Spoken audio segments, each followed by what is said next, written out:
आत्मा। अच्छा, आत्मा को जो आस्तिक लोग हैं वे तो स्वीकार करते हैं, परंतु जो नास्तिक हैं वे कहते हैं शरीर में आत्मा की कोई आवश्यकता नहीं है। बहुत लंबी विवेचना का मेरे पास समय नहीं है, थोड़ा सा आपको एक इंगित करता हुआ चलूंगा। जो ये कहते हैं कि आत्मा का शरीर में कोई अस्तित्व नहीं, ना कोई आवश्यकता है, वे बहुत सारे हमारे अंदर उदाहरण देते हैं।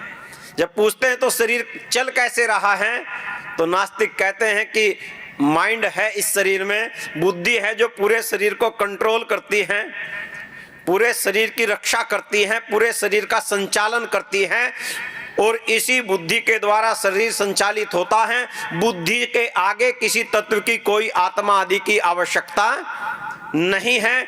और जैसे शरीर को बुद्धि कंट्रोल करती है, वैसे ही इस बुद्धि की नकल करके आर्टिफिशियल इंटेलिजेंस, कृत्रिम बुद्धि भी वैज्ञानिकों ने निर्मित की और ये बताया कि जैसे तुम्हारी बुद्धि कार्य करती है वैसे ही हमारा कंप्यूटर कार्य करता है। परंतु आध्यात्मिक व्यक्तियों ने एक प्रश्न उठाया और कहा, देखो तुम्हारी बुद्धि कार्य जोड़ घटा तो कर सकती है, परंतु जितना गंभीर चिंतन व्यक्ति की आत्मा करती है, व्यक्ति की बुद्धि करती है, उतना ये तुम्हारा कंप्यूटर नहीं कर सकता। वैज्ञानिकों ने इस चैलेंज को स्वीकार किया। उन्होंने कहा कि गंभीर से गंभीर चिंतन का खेल कौन सा हो सकता है। तो उन्होंने पाया कि शतरंज, चेस एक ऐसा गेम है जिसमें बहुत सोचना पड़ता है, एक एक चाल पे सोचना पड़ता है, कई कई प्रकार से सोचना पड़ता है। और उन्होंने एक ऐसा कंप्यूटर इजाद कर दिया जिसने शतरंज जैसे गेम में, शतरंज चेस जैसे गेम में जिसमें एक एक चालों को 100 प्रकार के से सोचना पड़ता है, उस कंप्यूटर ने मनुष्य की बुद्धि को हरा दिया। और वैज्ञानिकों ने कहा कि अब बताओ कहां है आत्मा, तुमसे ज्यादा सोचेगा हमारा कंप्यूटर। परंतु फिर वैदिक ऋषि सामने आए और ऋषि दयान ने पाणिनि का सूत्र आगे करता हुआ कहा कि देखो ये तुम्हारा कंप्यूटर भी विचार कर सकता है, सोच सकता है, जितना तुमने इसमें डाटा फीड किया है, परंतु इतना ही लक्षण नहीं है आत्मा का। आत्मा का लक्षण है स्वतंत्र कर्ता, और स्वतंत्र कर्ता का लक्षण है कर्तुम अकर्तुम अन्यथा कर्तुम। मैं करूं या ना करूं या उल्टा करूं, जिसमें ये आजादी है वहां आत्मा है। तुम्हारा कंप्यूटर खेल तो सकता है, परंतु जब उसकी चाल गलत होने पर कंप्यूटर हारता है तो कंप्यूटर रो नहीं सकता, और जब वह जीतता है तो कंप्यूटर हंसकर अपने बराबर के कंप्यूटर से लड्डू नहीं बांट सकता। यह स्वतंत्रता उसके पास नहीं है। आपका कंप्यूटर मना नहीं कर सकता 2 बार गेम खेलकर कि अब मैं थक गया हूं, अब मुझे आराम करने दो। जब तक उसको ऊर्जा मिलती रहेगी तब तक उसे खेलना पड़ेगा। उसके पास स्वतंत्रता नहीं है। और जिस दिन तुम्हारे कंप्यूटर में स्वतंत्रता आ गई, उस दिन हम कहेंगे कि कंप्यूटर में आत्मा आ गई। ये जो स्वतंत्र भाव है ये आत्मा का लक्षण है। और इससे भी आगे जाकर सुनो, यदि बुद्धि ही इस शरीर पर नियंत्रण करती है, आत्मा की सत्ता नहीं है। जैसा कि नास्तिक अपनी पुस्तकों में बहुत से ऐसे उदाहरण देते हैं कि जैसे चलते हुए एक कांटे पर आपका पैर पड़ा, एक शूल पर एक कांटे पर आपका पैर पड़ा। अच्छा, पैर आगे रख दोगे, तुरंत पीछे हटाओगे, तुरंत पीछे हटाएंगे। यदि आपने कोई रसोई घर में गर्म बर्तन को हाथ लगा दिया तो वहीं पकड़े रहोगे, तुरंत पीछे करोगे, पीछे करेंगे। तो कहते हैं नास्तिक के ये जो रक्षा कर रहा है शरीर की, ये जो तुरंत सूचना दे रहा है हाथ लगते कि शरीर पर आक्रमण हो रहा है, इसे पीछे हटाओ, ये बुद्धि का कार्य है, इसमें आत्मा की आवश्यकता नहीं। तो बस अब मुझसे जुड़ते चलो।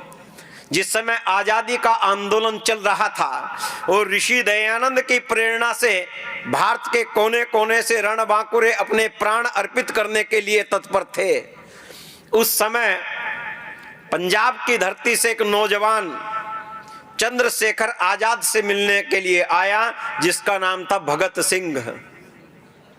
और चंद्रशेखर को कहते थे पंडित जी। पंडित जी से मिलने के लिए आया। वहां राजगुरु है, बटुकेश्वर दत्त उस कमरे में, और वहां भगत सिंह अपने अरमान बताता है। भगत सिंह कहता है, पंडित जी मैं देश के लिए ये करना चाहता हूँ, ये करना चाहता हूँ, बलिदान देना चाहता हूँ। बहुत सारी बातें वहां वह एक भाषण के रूप में वहां रखता है और सब बड़े गंभीर हो जाते हैं, परंतु पंडित जी चंद्रशेखर आजाद उसकी बात को सुनकर हंस पड़ते हैं। जब हंसते चंद्रशेखर आजाद, भगत सिंह को विस्मय होता है। वे कहते हैं कि आपको मेरी देशभक्ति पर शक है? तो पंडित जी एक बात कहते हैं, नहीं भगत, तेरी देशभक्ति पर मुझे शक नहीं है, परंतु मैं हंसा इसलिए, यदि ऐसे भाषणों से देश आजाद होता तो 100 साल पहले हो गया होता। भाषणों से देश आजाद नहीं होगा। तेरी देशभक्ति बहुत अच्छी है, परंतु जिस दिन भगत तेरे नंगे बदन पर अंग्रेजों की बैंत पड़ी ना, उस दिन 1 मिनट में तेरी देशभक्ति फुर हो जाएगी। जब जुल्म सहने का समय आएगा, टूट जाएगा तू। तो आपने पिक्चर देखी होगी, पढ़ा होगा इतिहास।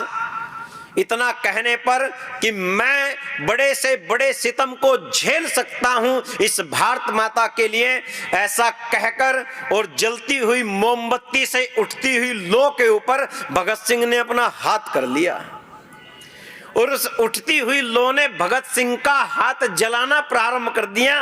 मज्जा जलनी प्रारंभ हो गई। बस अब देशभक्ति यहीं तक, अब अपने सिद्धांत पर आओ। नास्तिक कहते हैं कि शरीर पर कांटा चुभा तो शरीर पीछे भागा। ये आदेश दिया मस्तिष्क ने कि शरीर पर आक्रमण हो रहा है, पीछे हटाओ शरीर को। अब यहां आ जाओ, आत्मा कहां है?